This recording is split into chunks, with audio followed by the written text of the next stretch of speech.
Hello बच्चों, आज से मैं आप लोगों के सीबीटी एग्ज़ाम की तैयारी के लिए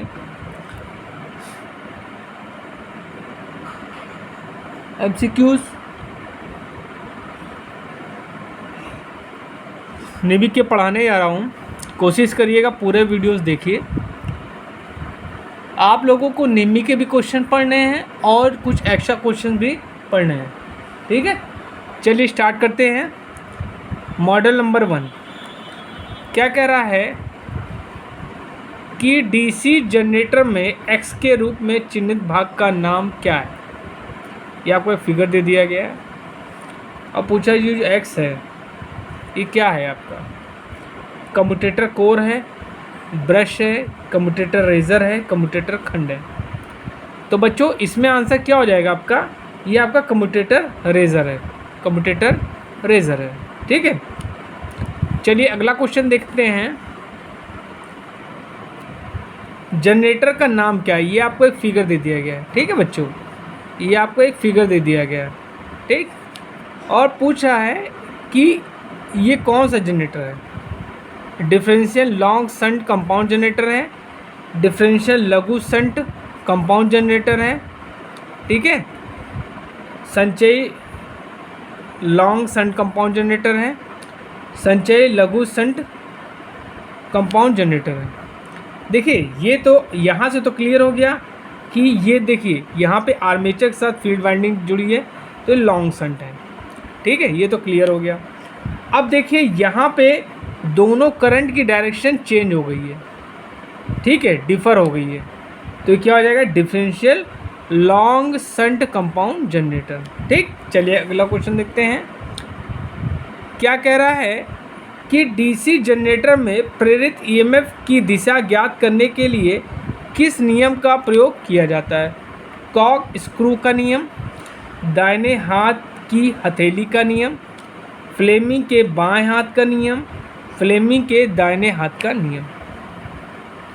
देखिए जनरेटर में हमेशा हम लोग क्या करते हैं, फ्लेमिंग के दाहिने हाथ के नियम का प्रयोग करते हैं। तो इसमें आंसर क्या हो जाएगा, जनरेटर के लिए फ्लेमिंग के दाहिने हाथ का नियम, ठीक है।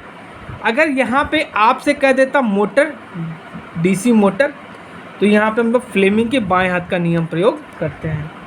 चलिए अगला क्वेश्चन देखते हैं। बहुत इंपॉर्टेंट क्वेश्चन है, कई मॉडल पेपर में पूछा गया है।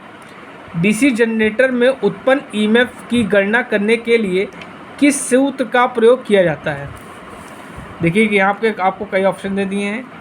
E = 5ZN/60 volt. देखिए यहाँ पर 5 जो है आपका फ्लक्स है, Z आपका क्या है, कंडक्टर्स है, N आप स्पीड है, ठीक है। दूसरा ऑप्शन दिया है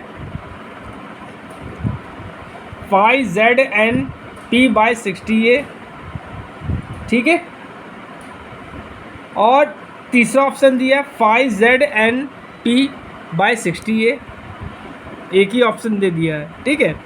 और चौथा दे दिया आपको ZNP/65A। तो जो आपका ईएमएफ उत्पन्न होता है ये आपका कहाँ होता है बेटा, आर्मेचर में होता है। कैसा होता है, एसी होता है, ठीक है।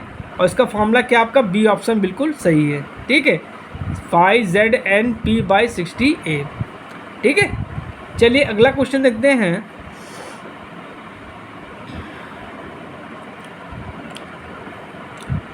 ईएमएफ की गणना करने का सूत्र क्या है, एक डीसी मोटर में, ठीक।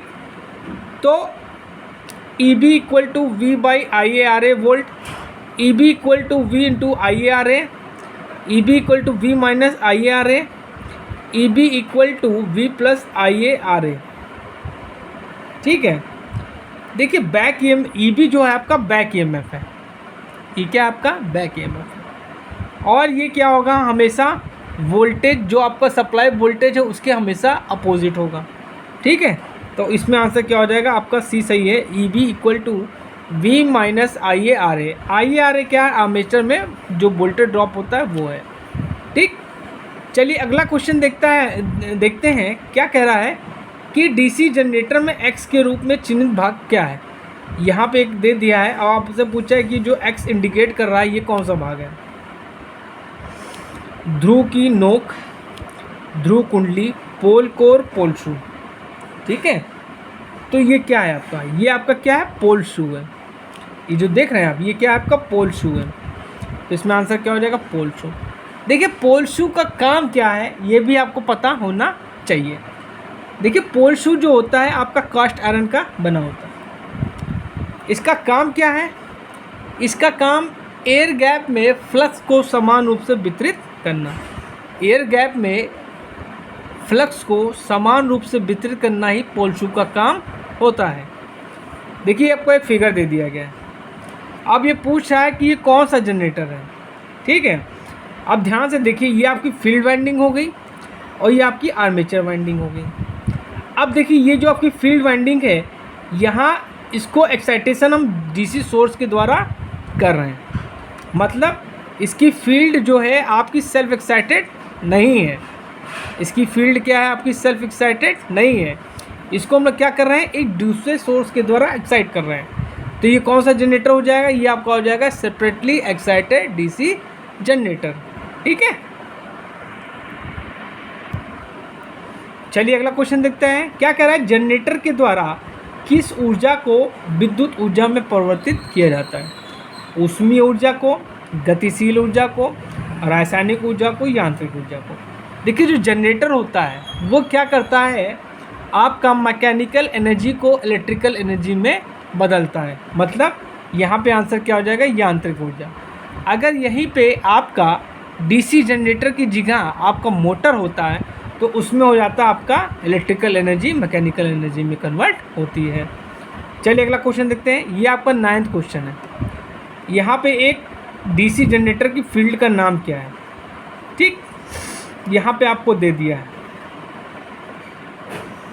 अच्छा, आपसे पूछा है कि ये कौन सा जनरेटर है। ठीक, ये कौन सी जनरेटर का फील्ड है। ठीक, लघु शंट यौगिक जनरेटर, विभेदक यौगिक generator, long shunt compound generator, संचयी यौगिक। देखिए यहाँ पे दो क्या है, ये फ्लक्स जो हैं आपके सेम डायरेक्शन में है।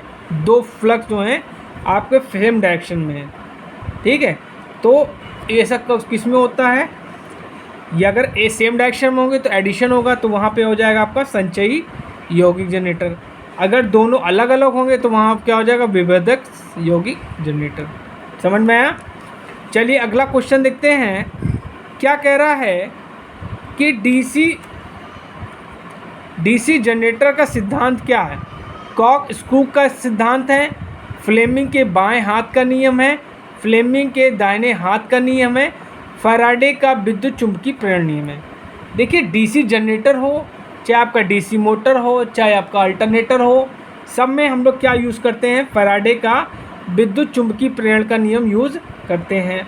इस कंडीशन में क्या होता है, देखिए दो कंडीशन होती है, या तो आपका फील्ड गतिमान हो या आपका कंडक्टर गतिमान हो। दोनों कंडीशन में आपके फ्लक्स कटते हैं। जब फ्लक्स कटेंगे तो फैराडे के नियम के अनुसार ईएमएफ इंड्यूस होगा। ठीक है, तो इसमें आंसर क्या हो जाएगा, फैराडे का विद्युत चुंबकीय प्रेरण का नियम। चलिए अगला क्वेश्चन देखते हैं। गतिशील रूप से प्रेरित ईएमएफ के लिए सूत्र क्या है। BLV moult, BLV sine theta होगा, BL साइन थीटा होगा, BLV कॉस थीटा होगा। तो गति रूप से जो प्रेरित ईएमएफ होता है वो क्या होता है, उसका फॉर्मूला क्या होता है, BLV साइन थीटा। ठीक है, चलिए अगला क्वेश्चन देखते हैं। चुंबकीय क्षेत्र की दिशा ज्ञात करने के लिए किस नियम का प्रयोग किया जाता है। अब मुद्दा ये उठता है कि यहाँ पे तो उन्होंने दिया नहीं कि जनरेटर के लिए करना है कि मोटर के लिए करना है, लेकिन अभी हम लोग किसके कर रहे हैं क्वेश्चन, जनरेटर कर रहे हैं। तो यहाँ पे आप दिमाग लगाएंगे आपका जनरेटर। ठीक, अगर आपका सीबीटी एग्ज़ाम में आता है तो वहाँ पे दिया होगा कि डीसी मोटर के लिए कर रहे हैं कि जनरेटर के लिए कर रहे हैं, तो यहाँ पे हम कंसीडर करेंगे डीसी जनरेटर के लिए। तो कॉक स्क्रू का नियम, दाहिने हाथ की हथेली का नियम, फ्लेमिंग के बाएं हाथ का नियम, फ्लेमिंग के दाहिने हाथ का नियम। तो दाहिने हाथ का नियम बेटा डीसी जनरेटर के लिए यूज़ होता है और फ्लेमिंग के बाएं हाथ का नियम आपको मोटर के लिए यूज़ होता है। ठीक, चलिए अगला क्वेश्चन देखते हैं। बहुत इंपॉर्टेंट क्वेश्चन है। डीसी जनरेटर के भाग का नाम क्या है, ये आपको दे दिया गया है। ये क्या पूछ रहा है, स्टेटर है, पोल शू है, ध्रुव कोर है, योक है। देखिए ये आपका क्या है, फ्रेम है। फ्रेम को हम लोग क्या बोलते हैं, योक बोलते हैं। क्या बोलते हैं, योक बोलते हैं। और डीसी जनरेटर में जो योक होता है ये छोटी मशीनों के लिए कास्ट आयरन और बड़ी मशीनों के लिए कास्ट स्टील का प्रयोग किया जाता है। ठीक है, तो बच्चों इसमें आंसर क्या हो जाएगा, योक। ठीक, योक क्या करता है, सभी भागों को धारण करता है, बाहरी आघातों से बचाता है।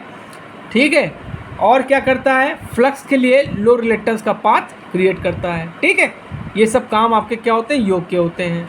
और कास्ट आयरन छोटी मशीनों के लिए और बड़ी मशीनों के लिए कास्ट स्टील का प्रयोग करते हैं। चलिए अगला क्वेश्चन देखते हैं। क्या कह रहा है कि 4 पोल डीसी जनरेटर के डुप्लेक्स लैप बाइंडिंग के लिए कितने समांतर होंगे। देखिए डुप्लेक्स होता है, सिंप्लेक्स होता है।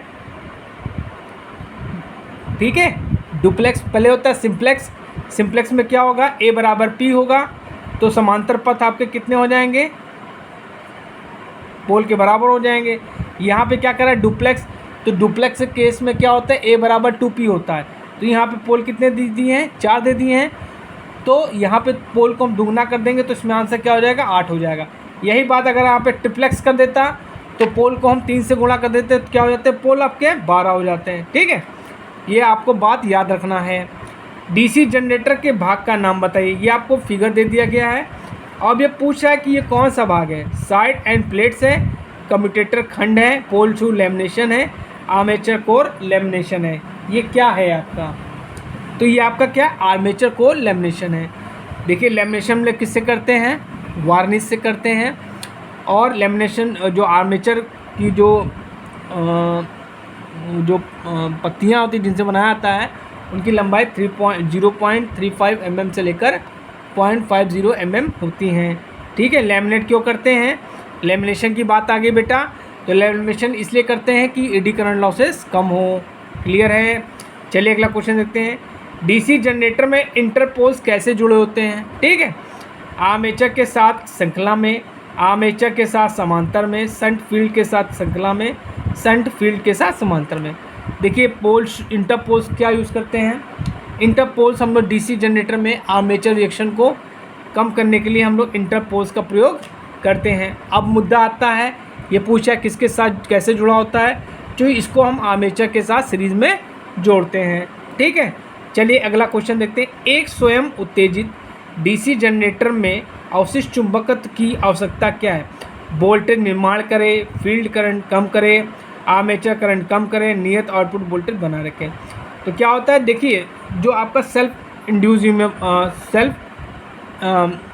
सेल्फ एक्साइटेड जनरेटर जो होता है उसमें क्या होता है, रेजिडुअल मैग्नेटिज्म का गुण पाया जाता है, इसीलिए लोग क्या कहलाते हैं, सेल्फ एक्साइटेड कहलाते हैं। ये जो आपका रेजिडुअल मैग्नेटिज्म होता है ये क्या करता है, वोल्टेज निर्माण में मदद करता है। ठीक है, चलिए अगला क्वेश्चन देखते हैं। इसकी फील्ड को हमें दूसरे सोर्स के द्वारा एक्साइटेड नहीं करना पड़ता। डीसी मशीनों में वे कौन से 2 बिंदु जो ब्रश संपर्क प्रतिरोध को मापते हैं, विपरीत ब्रश के बीच प्रतिरोध, ब्रश और कम्यूटेटराइजर के बीच प्रतिरोध, ब्रश और कम्यूटेटर के बीच प्रतिरोध, ब्रश और आर्मेचर कंडक्टर के बीच प्रतिरोध। तो इसमें आंसर क्या होगा, तो इसमें आंसर क्या होगा, ब्रश और कम्यूटेटर के बीच प्रतिरोध। देखिए क्वेश्चन होता है, पूछा जाता है ब्रश किसका बना होता है, तो ब्रश आपका कार्बन और ग्रेफाइट का बना होता है। ठीक है, चलिए अगला क्वेश्चन देखते हैं। यहाँ पे लास्ट क्वेश्चन आज का, एक आपको फिगर दे दिया गया। अब ये जो एक्स पार्ट है ये पूछा कौन से ड्रॉप को इंडिकेट कर रहा है, ये कौन से ड्रॉप को इंडिकेट कर रहा है, पूर्ण load voltage drop, armature reaction drop, armature voltage drop, armature shunt field voltage drop. तो बच्चों ये इसमें क्या आंसर होगा, तो ये आपका क्या है, आर्मेचर रिएक्शन ड्रॉप को इंडिकेट कर रहा है। और ये जो बी वाला है ये आर्मेचर वोल्टेज ड्रॉप को रिप्रेजेंट करता है। ठीक है, आइए आर ए को रिप्रेजेंट करेगा और पहला वाला जो है आपका आर्मेचर रिएक्शन ड्रॉप को रिप्रेजेंट करता है। ठीक है, आज के लिए इतना बहुत है, थैंक यू। और अगर चैनल पर नए हैं तो प्लीज़ मेरे चैनल को लाइक करिए, शेयर करिए एंड सब्सक्राइब जरूर करिए। Thank you.